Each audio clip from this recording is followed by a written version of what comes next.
Hello and welcome to the Tennessee Informer. Before we get started tonight, I want to take a minute to remember H.K. Egerton, known as the Black Confederate. H.K. passed away this Sunday, 1 month from his 78th birthday. H.K. was a U.S. Army veteran and an outstanding defender of the true South and the values of our Confederate heroes of all ranks and colors. He marched many miles and spent many years telling the truth about the war for Southern independence. I was honored to have him on the show last year and sorry to hear that we lost him. We will do a special show in his honor Wednesday, February 18th, which would have been his 78th birthday. Looking forward to that, and we're probably going to have Rick Revel join us as well. They were pretty tight. Now, if you may not have heard, but House Bill 809, which I call the Poison Protection Bill, that was actually withdrawn today.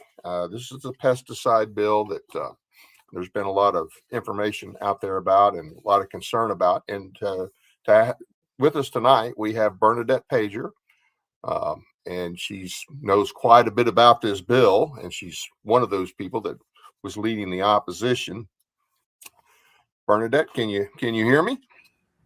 I can hear you. I hope you can hear me. My Wi-Fi here is not great. So if it gets too laggy, just take my video down. They don't need to look at me. I can just talk. Well, hey, we thank you for being with us. I know you've got a lot going on. And so you're involved with several different organizations. You're the director of Stand for Health Freedom. And can we talk a little bit about some of the other organizations you're involved with and how you got involved with this particular issue? Well, currently, I'm only wearing the Stand for Health Freedom hat. I was really active in leadership in Tennessee State with Children's Health Defense, and I've worked with other organizations. But because my real passion is here at the state legislature level, and Stand for Health Freedom, this is what they do. They support states at the legislative level. I decided in order to do this well, I had to take off some hats. So, I still support all the other organizations still associated with them, but this is the only one that I am really actively working with. And then a lot of my work at the Capitol, I'm just Bernadette, Mama Bear, going and being me. Do you still have your podcast?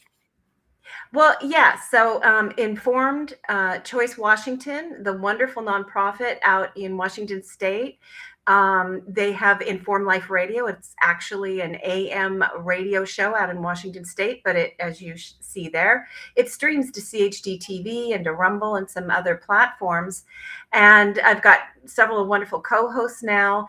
And every week we interview doctors, scientists, advocates, in vaccine injured people, just a whole gamut. We try to bring you listeners, viewers, information so they can get some information, make informed decisions in their life. We're bombarded with so much. And so it's really a pleasure to do the show. And I've met some amazing people hosting that show.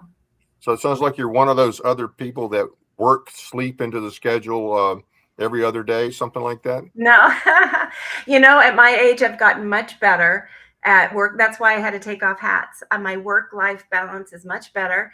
I've got a fabulous son who's 22 and a wonderful husband. I think he's listening. Hi, sweetie. 42 years. In March, will be 43, if you can believe it. And so he's my support behind the scenes. I couldn't do this without his love and support. And he's with me, every step of the way. Appreciate that. So we did have some good news today, at least good news for now. House Bill 809, the Poison Protection Bill, as I like to call it, that was withdrawn. No. So it was not withdrawn? The bill was not withdrawn. So the tricky thing here is the language of the legislature. It was taken off notice. Sorry, taken off notice, yes. Oh, boy, do we wish it had been withdrawn. If it had been withdrawn, it would be done for this year. It would be gone. They'd have to start fresh next year. But it was taken off notice. That means that it was no longer on the calendar right now to be heard before the Judiciary Committee. So before the sponsor can have the committee hear it again, he has to again put it on notice, which happens, I believe, there's a deadline on Wednesdays that they have to put something on notice, and then it appears the next week. Okay. It might be Thursday. I'm going to watch tomorrow just to make sure they're not going to try to run it next week. So he can bring it back. And we've heard from a lot of legislators who are for the bill that no, it's not dead. We're gonna work on fixing the bill. I'm like, there's no way you can fix the bill. Any way you look at it, it's bad. It's bad. You cannot fix this puppy. You just need to stop. So let's talk about that. What does the bill? What's the stated purpose of the bill, and what is the problem with the bill for the people out there that may not be familiar? Well, there's the lies being told about the bill, and there's what the bill actually does. So the language of the bill makes it actually pretty clear. And let's see if I've got in front of me, see if I printed it out. I'll see if I got the actual new amendment, because every time they keep drafting new versions of this puppy. This is the amendment that was supposed to be added today. And the amendment was like completely replacing the bill. And it says that, and I'll try to shorten it, a pesticide registered with the commissioner and with the Federal Environmental Protection Agency under FIFRA, that's the federal law, that displays a label approved by the EPA in registering the pesticide, or that is consistent with the most recent human health risk assessment performed under FIFRA, is deemed to have a sufficient warning label in a product liability action alleging a breach of or failure to discharge a duty to warn or instruct. And then it gives some more information here. So that's the main heart of it. It's basically saying as long as the EPA approves the label we submitted to them, we've done our duty to warn. You cannot bring a failure to warn lawsuit. But you could still bring a lawsuit if you were injured or were No, made sick. You can't. you cannot, because the way we've had it explained to us by attorneys who actually handle product liability lawsuits, there's only so many legal avenues that you can take. And I've got like a little graph here. And it includes things like, so if you're injured, you can sue for design defect, but that design flaws are not inseparable from the label warnings. It's all tied to the label warnings, which goes back to the legal label. Is EPA approved? HB809 would block it. Inadequate testing also goes back to the label. EPA, we did all the testing required of us by the EPA. That's why they approved our label. Therefore, it's dismissed. Inherently unsafe. Again, EPA deemed it adequately safe. That's why they gave us the label. It's blocked. Negligence, strict liability, warranty breach, all of these. Oh, you've got it. Yes, all of these are tied to the label. And so it's just absurd. So there's no way to bring an injury lawsuit. However, the lobbyists and some of the legislators who are for this bill have been going around without actually showing the bill or language, this amendment, saying, hey, we fixed it. You can now sue if you're injured. Don't worry, fixed it. You know, we made it so much safer. This is a great bill. You need to be supported. And then I get to the office and I read them the language of the bill and I break it down for them. I've got a bill analysis. And they're like, what? We were told you could sue. But you can't. There is no way that you can sue. And that's interesting because, and I'm not going to name, well, I am going to name one name. I was told today that that you could sue if you were damaged, if you had damage, that you could still sue. And they were saying that is not true, that you can't sue. And that Representative Bolso, who's an attorney, and he's a smart guy. I don't necessarily always agree with him. He's a smart guy. He's done some good things, but that, you know, he was going to, I guess, be their guy that was going to explain how and why you could sue. But of course, we didn't have the bill didn't go before the committee today. Wait a minute. Who told you that? Because Representative Bolso is an absolute hero. He emphatically knows that this bill blocks all lawsuits. He's absolutely dead opposed to this bill. He's a hard no. He has been since last year. He's opposed to the amendment. So somebody is trying to. maybe somebody, maybe whoever sent me this was confused. If I can pull it Yeah. up here, but No, he's with us 100% in opposition to this bill. He's okay, brilliant on this bill. Yeah. okay. Well, he's a sharp guy. I mean, he definitely knows his way around the law He, and around the Constitution. But okay, he, I will get back with that person, and not meaning to yeah. uh, slander Representative Bolso, but that I understanding. No, I've Okay, spoken with him over the past few days. He is okay. absolutely opposed to this bill. Yeah, so no worries there. So you feel free to pass my contact information onto that person, and I'll get him. There's so much misdirection, misinformation, whatever you want to call it, going around the Capitol right now. It's got to be intentional. They're just trying to confuse everybody and throw people under the bus who should not be thrown under the bus. Right. So dirty politics. The other dirty politics that they tried to pull, we got wind direct from a member of the General Assembly who knew what he was talking about, that Representative Pat Marsh, who's Speaker Pro Tem, it's a particular assignment you can get, was going to be added to the House Judiciary Committee today in time to cast a yes vote. He's a co-sponsor of the bill. Now, as Speaker Pro Tem, I didn't know this until this morning. He is allowed to at any time join any committee as a voting member. And they were going to allow him, knowing how controversial this bill is and how much we oppose it, to add him to tip the scales. So we blew that at big too, that no, this is absolutely unethical. It might be okay for your regulations, but that's not what Tennessee's about. That's not transparent. That's not honest. That's not what we voted for. Now, so do you think going into this, the committee this morning before they, okay, they didn't withdraw it. They Took and it they off didn't notice. roll. They didn't roll it. They took it off No. notes. Yes. Okay. Did you have in your head an idea of how it might turn out and how close or not that it might be as far as the votes go? Did you Oh have my a good goodness. count? I thought there was a chance we had the votes after working so very hard, and especially yesterday and this morning. We really felt like our education of the law, of the federal law, state law, EPA, what they do, what they don't do, we were really getting through.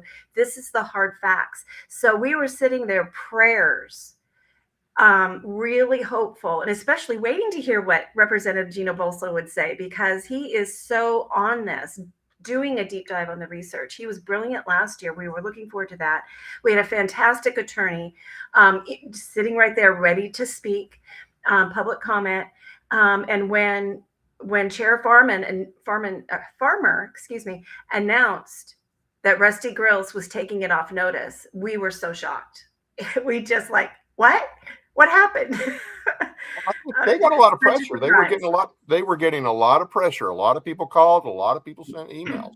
And the Yes. good thing about that is to show the public that you can influence these guys. Yes. Yes, their inclination is to do whatever Lee wants, whatever Sexton wants, or whatever the lobbyists want. But you know what? Especially in an election year, you can definitely make your voice heard. But you just got to be willing to make the phone calls, emails. If you can show up, that's great. But they do respond to pressure, at least in an election year. Absolutely. And because so many people took action, all of that just added up to you could almost hear it like an earthquake coming. And social media caught fire, and some really big people on social media who were in the health movement. I mean, Dr. Josh Axe actually got in and was sharing information, and so this is growing. And a bill was heard for the first time in Kansas today. And the lobbyists, same lies. Oh, this has nothing to do with the liability shield. It's just about the label. Saying the same lobbyists, Modern Ag Alliance, their Farm Bear, but all the advocates are there in the already speaking up. And so I really feel we have to keep it up. We have to keep the momentum, because Bear doesn't give up. You don't give up 100 several $100 million lobbying campaign easily. But if we keep this up and don't give up and don't back off, I do believe we can defeat these. And I do believe we can get rid of the laws in the 2 states that didn't catch it in time, that did pass it. So. Now, what do they say? The pro poison protection people, what do they say is the purpose of the legislation? They say, gosh, if these lawsuits being faced by these pesticide companies don't stop, they're going to have to pull all their products from the market, and the farmers' crops are going to be choked out with weeds and die, and we're all going to starve, and we're going to have to get food from China. And I'm not even exaggerating. They said those exact things. In fact, one of the legislators said that this is a leftist plot in order to destroy all the farmers' crops and force us to depend on China. Who said that? I'd love to know. It's the most absurd thing you've ever heard. It's so ridiculous. We just want proper warning labels. Right. So that people can decide to use the product or not with fully Right. informed consent, and then let market forces do what they will. If people don't want this poison, they'll stop buying the poison. Just put the label on there. But if EPA actually was doing their job, most of these pesticides that are on the market today would never be registered. The farmers wouldn't be using them. Yeah, we're talking a lot of pesticides here too. We're talking 15,000 different pesticides that they're wanting to include and basically protect? Yes. So what it is there are about 1,200, about 1,200, what they call active ingredients, the ingredients they think that does the actual killing. And all of these active ingredients are in, at the state level, about 15,000 individual products that have all these formulas in them. And this bill includes all 15,000, 16,000 products, and it shields all the manufacturers, foreign and domestic. So Bayer's a German company. ChemChina, Syngenta, that's a Chinese company. They sell paraquat in this country, and China has banned it because it's so neurotoxic. But the EPA allows it to be used here in the United States. It causes Parkinson's. And there's no warning on the label. If you don't mind, who was the legislator who said that this is a plot to make us dependent on the Chinese? I'm not going to say that because I was given that information privy, and I don't want to out. But it's here and there, and versions of it are coming from many sources. Yeah. So, but it was sad. Well, I don't doubt it. I mean, I can see some of those guys get up there and saying that kind of stuff. So you mentioned the companies, the foreign companies. Now, where are the farmers? Are all of the farmers on board with this? No, small farmers, regenerative farmers, organic farmers, obviously not. The farmers that have been roped into this are the ones that are heavily dependent on Bayer's products. So that's your big GMO, cotton, corn, soy. I think those 3 are the big ones. Yeah. And so those are the ones that have come to testify and mock people who've been injured. They say, I've been using these products for 40 years and I'm pretty healthy. If they were dangerous, I'd be dead by now. Ha, ha, ha. It's ridiculous. It's really disgusting how, courts have revealed fraud, hidden knowledge that they know these products cause the damage that they have caused. They've ghost written stories. They've done every dirty trick in the book, and it comes out in court that fraud was committed to get these products registered and to keep warnings off the label. And then they get mocked by the lobbyist. It's really disgusting. Now, the lobbyist, are we talking about the pesticide companies? Or are we talking about Farm Bureau? Is Farm Bureau have a play in this? Farm Bureau has a huge play in this. So 2 years ago, when Bayer decided they were going to run liability shield legislation at the state and federal level, they formed the Modern Ag Alliance. And they pulled together all the farm bureaus that they're already cozy with. They know how to really become friends with you and give you free product, get you hooked, just like doctors do, right? And so they pulled in the farm bureaus and all these big GMO farmers, and they they've invested hundreds of millions, and they go around lobbying, and they give them the talking points, and they work with them on the amendments. And we're always told, oh, by the legislators, oh, we're working on language. We were told, like last Thursday, we got an amendment coming. Oh, it's good. You're going to be able to sue. It's great language. We've been working so hard on this language. It's not finished yet. You can't have it yet because we're still working on it. And then when it emerges, when you finally get the language, it's the exact same language. Some of it was passed in Georgia that has been shot down in many other states. We've seen this language before. There weren't legislators wrangling over language behind closed doors in Tennessee. They were given the same language that it was originally written. It might have been passed to them in indirect ways, but it's the same language written by the Bayer lawyers, by the pesticide industry attorneys. And it's really sad that the Tennessee Farm Bureau is so undermining, because it's the farmers who really are going to be terribly hurt. Their farm workers are so exposed to these products. And let me tell you, Bayer has a brand new herbicide with the EPA right now being fast tracked, which means they're going to be able to skip some safety studies. So if any of these laws passed and this brand new product comes out, the label is going to be insufficient, because every single label right now out of the EPA lacks chronic risk warnings and so much else. We hear a lot about glyphosate. Glyphosate. Mm-hmm. And I know that I guess the farmers are really concerned that, okay, well, if this passes, we won't be able to have access to that. Well, it's been killed in about 10 states, and all of those farmers still have access to their Roundup Bayer products. Bayer lost the patent it went off patent in the year 2000. So it's been 25 years when they don't have exclusive license to glyphosate. And they have about 40% of the global market. So there are companies that make products that make glyphosate itself. There's a company called Albom makes it in Missouri, an American company. And you can buy other products with it. So it's an empty threat. Bayer's terrifying these farmers who have become the big GMO farmers. This is how they know to farm. Luckily now the federal government announced, it's not enough, but it's a start, $700 million going to help conventional farmers who want to transition. They don't have to, but if you want to transition to conventional farming, they're going to help you with that funding to get turned over. And the farms that do turn over end up saving millions of dollars every year because they're not having to buy pesticide products. These are extremely expensive products to purchase and apply. Are there any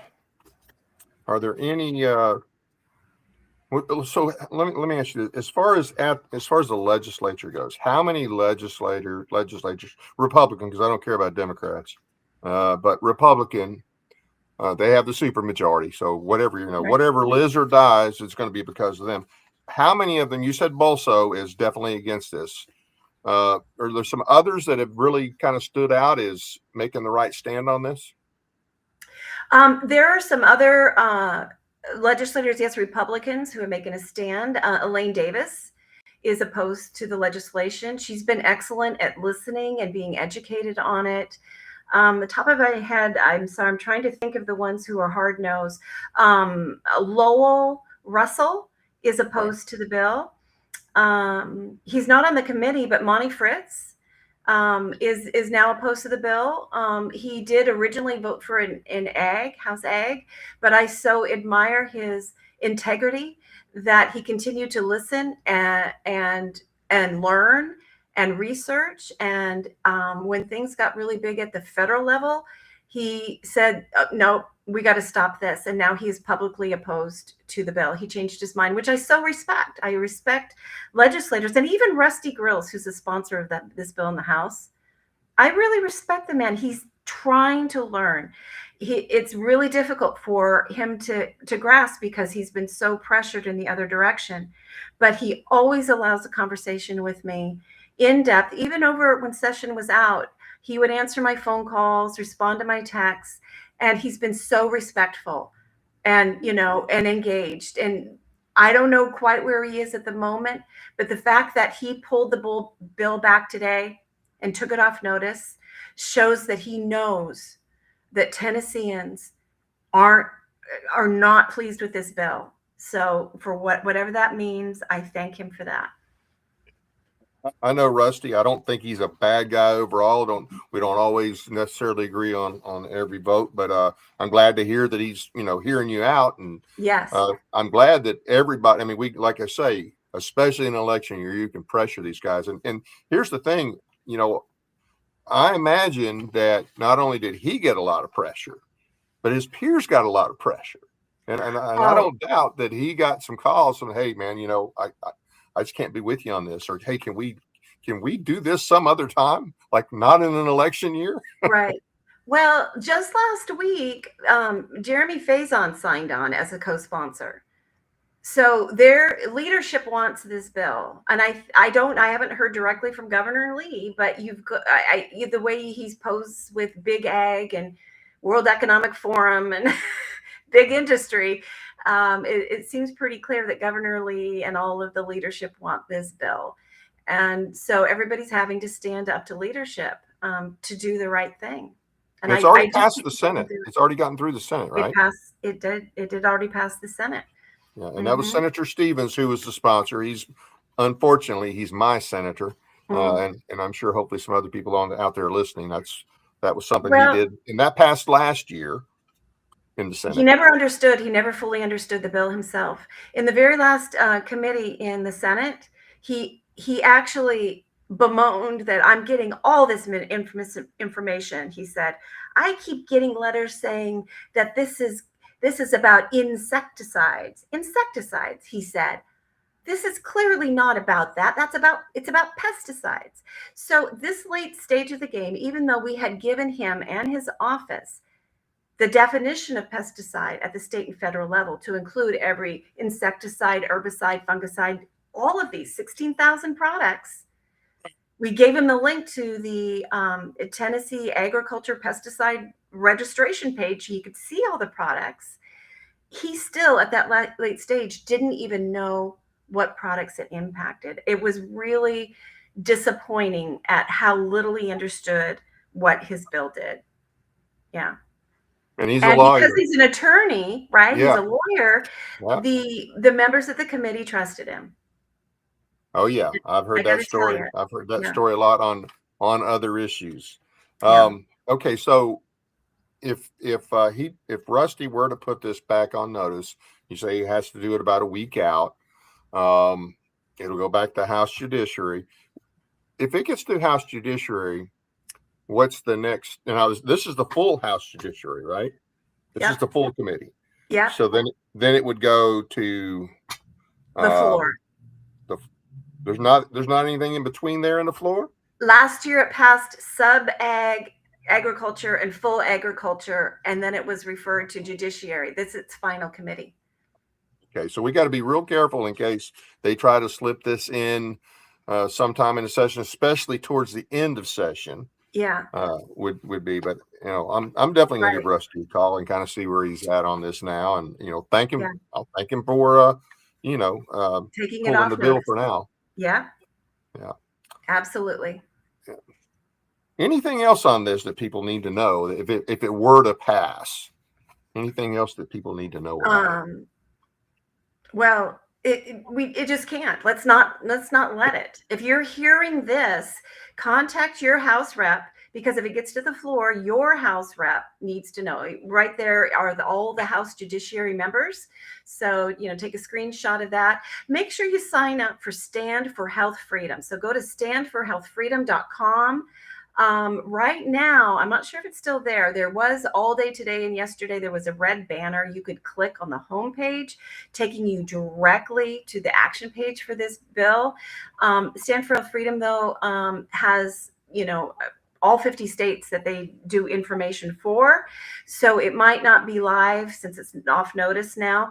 But if you're not finding it there, go to the tab where it says take action, and you'll get a map and click on Tennessee and you'll get to the action page. It's a couple more steps, but please get signed up if you're not already. And I will be pushing out email alerts when this bill moves and when other bills that are related to your health freedom, good bills and bad. I will try my best to keep you up to date on those and give you the information you need to take quick, easy action.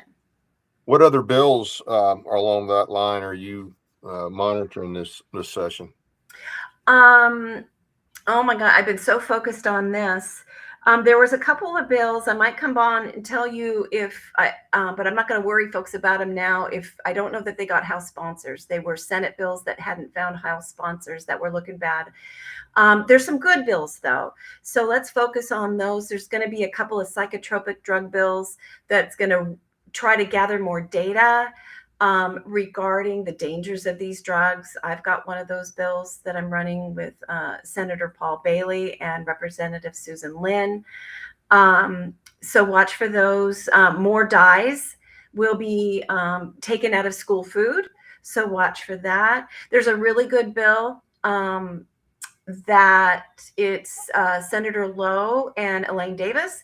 And this is to allow public comment, and any board at any level of the state, it doesn't have to be on the agenda, but your public comment, as long as it's germane to what this body does, you can use your 3 minutes for that. So we really need to get that passed. It's just ridiculous that, you can only talk to that board or commission if they put it on the agenda, right. So that needs to change.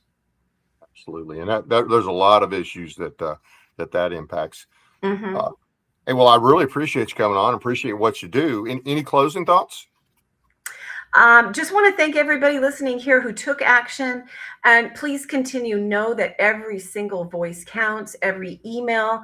They got thousands of emails, social media posts, tag your friends, get everybody involved. Always, please, please, please stay civil, stay polite. You can be passionate, but I want you to stay civil, because when your civil voice is heard, it's respected. But if you start getting ugly, they don't listen anymore. So keep it civil, keep it kind, but be passionate. Yeah. And on that, that applies to their secretaries as well, because yes, if you tick off their secretaries, you're done. They're LAs. Yeah. Don't tick off absolutely. the legislative assistants. Be polite, just be civil. That's one of the things I do love about Tennessee is, the men still open the doors for women. And polite behavior is respected, and they will engage in civil debate, but they will not engage in rants and raving. So just keep that in mind.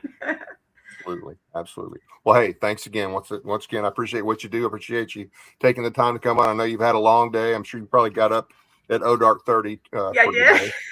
So thank you again. Thank you for having me. Take care. All right. You have a good night. I've got some announcements, but before I get to the announcements, we do have a message from our sponsor, LifeWave. It's a unique product that uses light reflection to activate the body's own natural energy, supporting healing, improving performance, and combating aging without drugs or stimulants. Check it out. Light, the energy of life itself. Since the beginning of time, light has sustained us, fueled our growth, and shaped the world. Even Einstein recognized that everything we are is made of light. But what if we could harness the light within us, not just to live, but to renew, restore, and rejuvenate? Introducing LifeWave X39, the first product in the world that activates stem cells using our body's own light. Backed by clinical research, multiple patents, and over 10 years of stem cell research, a revolutionary wearable light technology that unlocks the power of activating our own stem cells with a single, safe, affordable, non-transdermal patch that puts you back in control of how you look, feel, and perform. Unlike drugs or chemicals, X39 works naturally, awakening your body's ability to heal and thrive. It's time to unlock your full potential. Restore your vitality and embrace a healthier, more vibrant you. Hey, I want to thank everybody for tuning in tonight, and remind you that we do need you to subscribe. Hit the like and subscribe buttons. The more we need about another 150 subscriptions, and we'll be at 1,000, which that makes a difference. It makes us easier to do this and keep this show going on. We really appreciate that. We appreciate David Baldwin's recent donation. It's a huge help, guys. But if we get to 1,000 subscribers, it makes it easier for us, okay? And we don't have to rely on donations near as much. So thank you for that. We also are on, you want to check out our podcast on iHeartRadio, Spotify, and other platforms. Sign up for our weekly newsletter at our website, tinaformer.com. Find and follow us on Facebook. Now, I've got a few announcements here. Monty Fritz, candidate for governor, and Tom Davis, Tennessee 4th District candidate, will appear at a town hall event Saturday, January 24th from 12 to 4 at 1257 Northwest Broad Street in Murfreesboro. The Jackson County GOP welcomes Monty Fritz on January 27th, 6 p.m. to hear his plan for liberty and less government. So there's another opportunity to hear Monty if you haven't. And this event will be held at New Hope Baptist Church, 311 North Murray Street, Gainesboro, Tennessee. And Monty Fritz, once again, will be speaking at Lucille's Cafe. That's 2231 Madison Street, Clarksville, Tennessee, 31 January at 6:30 p.m. Come out and meet Monty and get your questions answered. Monty will answer questions, okay? He does not just give a spiel and try to get out the door before anybody can answer a question. He will spend more time answering questions, and not planted questions, by the way, than any of the other candidates. So come out and remember too, Monty is the only veteran in the race. So we got a lot of veterans in this area. So hopefully you guys will come out and hear what Monty has to say. For our shows next week at 7 p.m., we have Joshua Doggerel here to talk about his experiences with cancel culture as a police officer. He was harassed by the SPLC, that's the Southern Poverty Law Center. He lost his job just for speaking at an event at a Southern Heritage group. Hear his story from the book Doxed. And at 8:30, we'll have Representative Bud Halsey, one of the good ones, and Attorney Don Grandy. They're going to discuss the great taking and what our state needs to do to protect our investments from unscrupulous financial institutions. Well, hey, once again, we thank you for joining us and hope you'll join us again on Monday. That's it for tonight. I can't say good night from Paris because I'm not in Paris. So good night from Big Rock, Tennessee, that is.